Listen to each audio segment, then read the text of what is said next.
पलंग पर झकझोरता, ठंडा पानी में हाथ बोरता, चढ़ी पलंग पर झकझोरता। मन करे कि भाग जाई छोड़ी के, अरे सब केहू सुतल बा रजाई कमर ओढ़ी के, हमरे भतार बाबू घार देता ढोढ़ी के। सब केहू सुतल बा रजाई कमर ओढ़ी के, हमरे भतार बाबू घार देता ढोढ़ी के।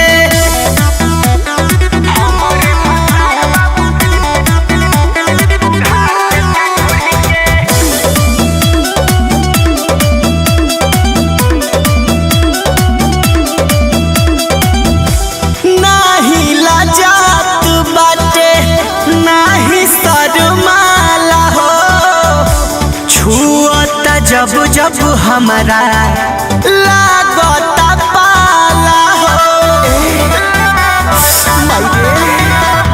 कोइले बरफ बजवानी के, कतना बताई परेशानी के, रखी दिला बिछौना बटोरी के। अरे सब केहू सुतल बा रजाई कमर ओढ़ी के, हमरे भतार बाबू घार देता ढोढ़ी के। सब केहू सुतल बा रजाई कमर ओढ़ी के, हमरे भतार बाबू घार देता ढोढ़ी के।